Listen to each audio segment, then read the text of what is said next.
Give me something that stood out for you from the first week of the NBA. All right, perfect. First of all, this is going to be an awesome. I'm glad to be on here with you. And this first week of the season, JJ, there was so much anticipation coming into it because of some guys changing teams, some guys in new roles, trying to see if some of the key guys that we think are on relevant teams are going to take that leap forward. And it's a very small sample size, but we both know we've been doing this long enough and watching it and playing it. You can get some indicators early to give you an idea where those things are trending, even though it's only been a few games. So I think the first thing that jumped out to me without question, because I think this is one of the true X factors in this entire league, and that is the play of Tyrese Maxey. Right? You got to look at what Tyrese Maxey did in this first week of the season, particularly with everything hanging over this organization's head, with all of the drama surrounding James Harden, with everything that happened in the offseason, with everything that's happening now with James Harden, pulling up to try to jump on a plane to go to Milwaukee, being told to go home. Right? There's so much swirling around them. And we know, look, they've got the MVP of the league in Embiid. They've got that unique talent. This is a team that certainly, you've got to talk about constantly because they have enough talent to make things interesting. I'm looking at Maxey's first week, JJ, and I think the thing that jumped out to me as I watched all three of those games start to finish. I'm saying to myself, they don't need James Harden. They don't need him. Now, look, people, it's funny because there's this faction of people out there that think I've got some personal issue with James Harden. No, I don't. Not at all. Talk through it, Tim. Talk through it. What's your personal issue? I never do have a personal issue with any players, right? So this is about two things. One, I think the anchor that James Harden is around Joel Embiid's ankles and the organization.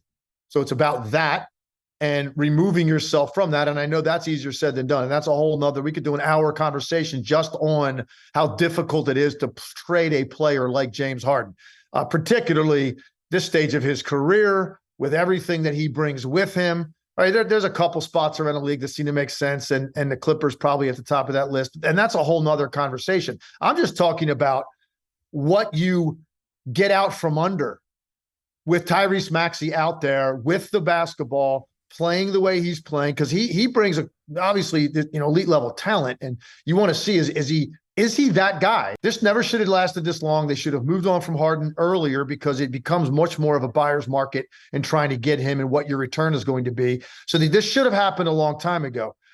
But the key to it all is Maxey that guy? Is he an all-star caliber player?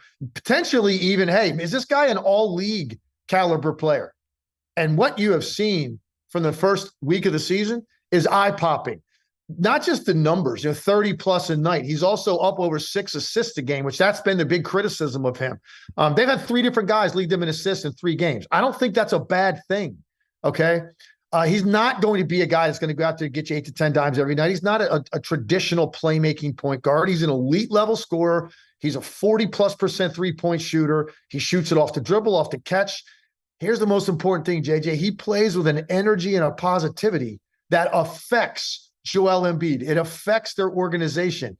And he, early on here, is showing the Sixers what this could look like if they can get out from under Harden and they bring in some guys that fit around them. And you're not getting back all-stars for James Harden. You're going to get back role players.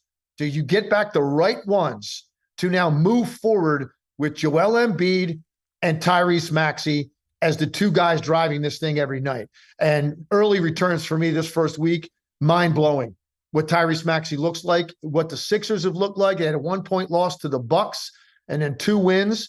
Now, in the next 10 days, JJ, they've got Phoenix and Boston coming into their building in the next 10 days. All right, so you really want to get a gauge, and hopefully Phoenix is at full strength and everybody's playing, and we know Boston, what they've looked like early. Those are 2 great barometers. But Harden could be out there, so it'll be interesting to see what they look like here early in the first week and maybe what they look like with a couple of those marquee teams coming into their building. But I'm saying, look, you're okay, Philly, giving the ball to Tyrese Maxey and moving forward and get out from under this cloud and get some return of guys that fit around these 2 star players. Yeah, I've been, what is the expression? pounding this drum. I've been pounding this drum since they were eliminated against Boston. And I said, when they fired Doc, it's like, whoever the next guy is, you got to put the ball in Maxey's hands and figure out how good this guy can be. You got to maximize Maxey. And so far, again, early returns. I'm not overreacting. I'm just saying I probably was right.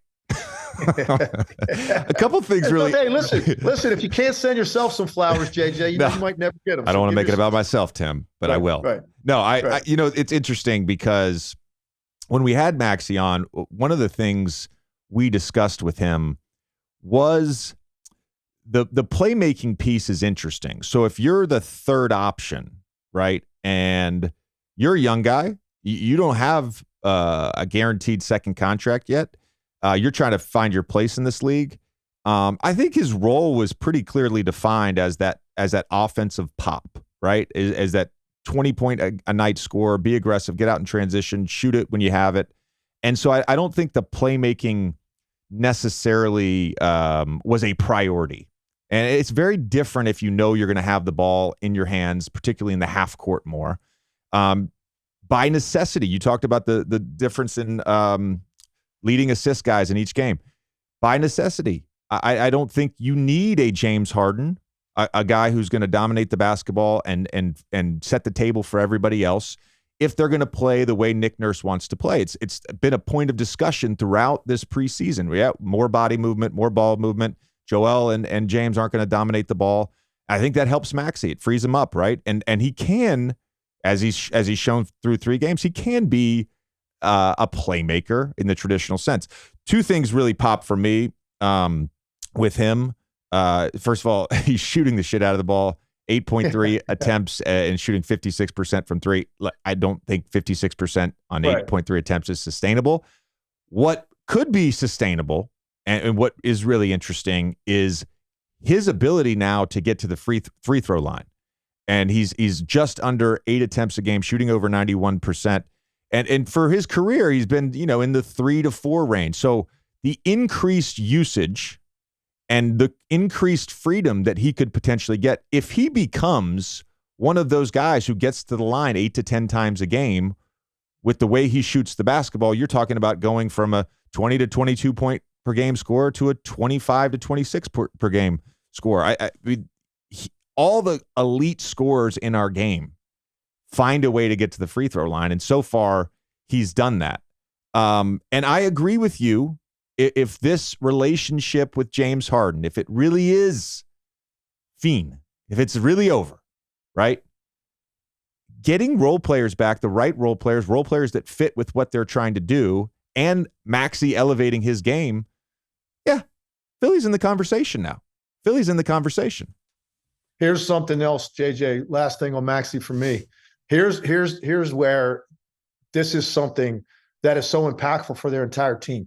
When Maxey's on the floor with Harden, Tyrese Maxey end to end in this league, put a ball in his hands. I'm gonna go out there on a limb and say, I'm putting money. He's one of the five fastest guys in the league end to end with a basketball. Taking an outlet pass somewhere in the backcourt around your own foul line and getting to the rim at the other end. He's top 5 in the league with that kind of straight ahead burst with the basketball. When he plays with Harden, more often than not, he gets out and runs. Now, he's still fast. I mean, he's probably even faster running without the ball. But guess what? The threat isn't the same on the defense because the ball in James Harden's hands is not being advanced at that rate. So even though Maxey can get out and run, and every now and then there'll be that advanced pass to him and he'll catch it. They don't do it nearly enough when they play together. He catches it just over half court and attacks a backpedaling defender and gets to the rim. You see Maxey do some of that. More often than not, he doesn't because Harden holds on to the basketball, brings it all the way up across half court, and Maxey ends up, running almost all the way down the baseline, and then he comes back up and he floats, and now he's going to wait and see what action are we going to run, and he stands there and pressure is off the D.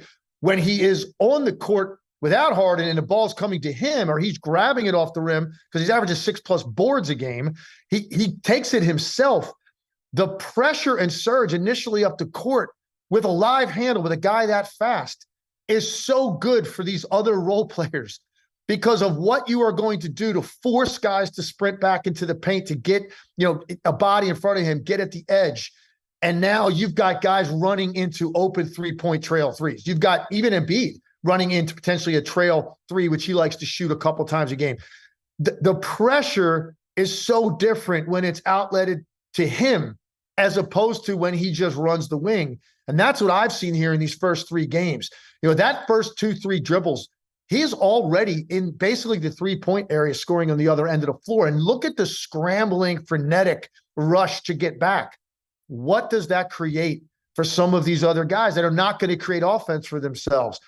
That's what's been so impressive to me about this early look that we've gotten. And now, let's see what happens with Harden. He's going to rejoin the team here soon. And let's just look at a comparison. What does it look like with him? What does it look like without him? We've got plenty of sample size with Harden the last couple of years, but not when Maxey's looked like this. He's so comfortable. I want to see the impact when Harden gets back. And what does that do to the organization and Nick Nurse and the way they view everything, including Joel Embiid?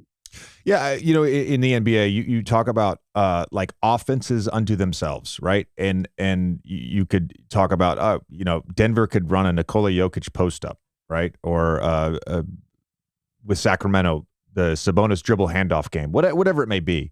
But Tyrese Maxey in transition or in delayed transition, as you're talking about, that's an offense unto itself.